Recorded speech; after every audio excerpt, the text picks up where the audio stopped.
Welcome to Didn't Get Frazzled presents Quit Smoking Meds for Patients. We will discuss all of the medications available to help you quit smoking. Keep in mind, none of these medications work unless you want to quit. If you are tired of the expense, concerned about the increased risk for heart disease, lung disease, and cancer, and fed up with your nicotine addiction, these medications may help you quit smoking. There are 2 FDA-approved oral medications available by prescription for smoking cessation. Neither medication contains nicotine. The more effective of the 2 is Chantix. The medication works by binding to nicotine receptors in the brain, blocking the ability of nicotine to stimulate dopamine release. In other words, it decreases your urge to smoke. Chantix is tapered up during the first week as detailed on the slide. You set a quit date for day 8, or you can pick a date between day 8 and 35. The full course is 12 weeks, but you can repeat a second week course if needed. You can smoke while taking the medication, but should not take this with nicotine products. The quit rate with Chantix is 44% after 12 weeks, which drops to 20% after 1 year. So what's the downside? The major side effect is nausea. Chantix can also cause sleep problems and gas. There is an increased risk of seizures even in patients with no history of seizures, and you need to reduce or avoid alcohol while on the medication due to a possible reaction to alcohol like decreased tolerance, unusual behavior, and blackouts. Even more concerning is the boxed warning of an increased risk of neuropsychiatric effects like agitation, hostility, depression, and suicidal thoughts and behavior. So right about now you're probably thinking, oh heck no. I completely understand. I can tell you that I prescribed this medication many times without any of these problems. Also, Pfizer did a study published in 2015 that showed no increased risk of neuropsychiatric side effects compared to nicotine replacement therapy. They submitted their findings to the FDA in an attempt to get rid of the box warning, and the FDA said, forget it. The FDA felt limitations in the study made it impossible to draw reliable conclusions. This remains a controversial issue. The other medication is Zyban. Now that the patent has expired, you can and should get this as the generic bupropion. This is the same medication found in Wellbutrin, an antidepressant. The medication acts in the brain as a norepinephrine dopamine reuptake inhibitor and may also block the stimulant effects of nicotine. In other words, it reduces the severity of nicotine cravings and withdrawal symptoms. Bupropion is dosed 150 milligrams for 3 days and then twice daily after that for 7 to 12 weeks.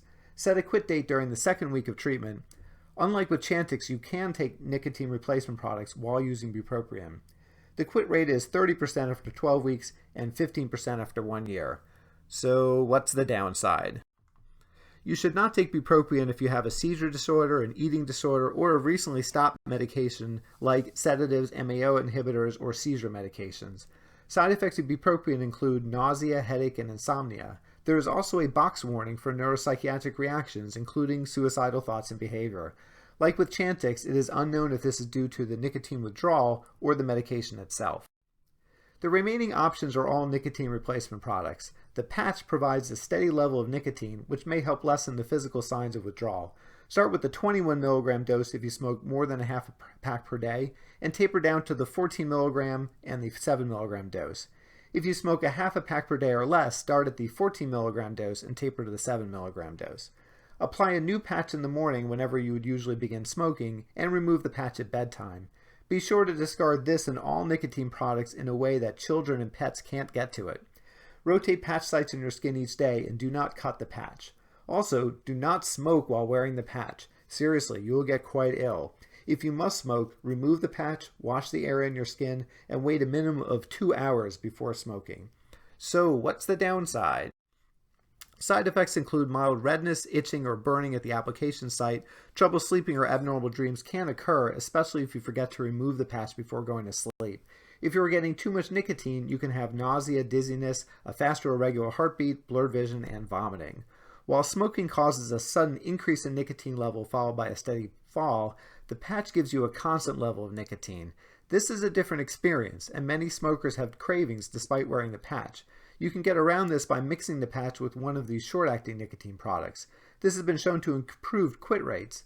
The quit rate for nicotine replacement products is similar to bupropion, but the quit rate for combination nicotine products is similar to that of Chantix. There are 4 short-acting nicotine replacement products. Nicotine gum should not be chewed like regular gum. Chew slowly until you feel tingling, then park the gum in your mouth until the tingling goes away, and then chew again. Discard the gum after 30 minutes or until you no longer feel the tingling. For best results, use at least 9 pieces of gum per day for the first 6 weeks, with a maximum of 24 pieces of gum per day. Using too many will result in a higher risk for side effects such as nausea, heartburn, or hiccups. The nicotine lozenge will dissolve slowly in your mouth over 20 to 30 minutes. Do not chew or swallow. For best results, use at least 9 lozenges per day for the first 6 weeks, with a maximum of 20 lozenges per day. For either the gum or lozenge, use for no longer than 12 weeks, and do not eat or drink anything for 15 minutes before using or while using the product. Additional side effects include changes in taste, upset stomach, and mouth or throat soreness. A similar product is the nasal spray. Use as directed on the packaging. Do not inhale or sniff while spraying. Do not use the nasal spray more than 5 times per hour or 40 times in 24 hours. Side effects are the same as with other nicotine products, with the addition of nasal symptoms, changes in the sense of smell, numbness or tingling in the nose, run your stuffy nose, and sneezing. The last product is the nicotine inhaler. Use as directed on the packaging. Do not exceed 16 cartridges per day. Clean the mouthpiece regularly with soap and water. Many smokers like the inhaler because it mimics smoking. This is exactly why I do not like this product. Remember, your addiction is not just to nicotine, it's also behavioral. Along those same lines, many patients ask me about using e-cigarettes to quit smoking. The official line is that it is unclear if these help or harm, but using e-cigarettes sounds like a very bad idea to me. Smoking is pregnancy category D, as are nicotine patches, inhalers, and the spray. Category D means known risks to the unborn baby. These risks include miscarriage, low birth weight, and increased perinatal death. Category C means unknown harm, generally due to a lack of human studies. On this list are Chantix, bupropion, and nicotine gum. Why nicotine gum is category C rather than D is something of a mystery. The best explanation I can find is that the gum delivers less nicotine than smoking. With all these products, the FDA states that use during pregnancy is only recommended when the benefit outweighs the risk. Think about that for a moment. How can anyone possibly know that in any given case? This is lawyer doublespeak and means absolutely nothing unless you believe doctors are magic and can predict the future. If you do believe this, I have bad news for you. We're not. However, many of us do write books, and this is mine. Didn't Get Frazzled was chosen to appear in the October issue of Booklist magazine based on strong reviews. If you are interested in an entertaining story revealing the secret world of medical school, please check it out. The link is below. I hope this video has given you a comprehensive overview of your options to quit smoking. Whenever my patients tell me they finally quit smoking, I say 2 things. First of all, congratulations, because I know what a big deal this is. And secondly, how did you do it? In most cases, the answer is, I just got fed up and quit. And that really is the best way. You do not need any of these medication products to quit smoking, but they do work for many people and are available if you need them.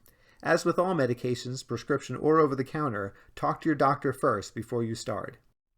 Thank you for watching Didn't Get Frazzled Presents Quit Smoking Meds for Patients. For additional information, go to my website, davidzhirsch.wordpress.com, and click Videos. There you'll find all my videos along with hyperlinks for all the references discussed. Please like the video and click subscribe so you'll be notified whenever I post another detailed video on common medical conditions. I wish you all good luck and good health.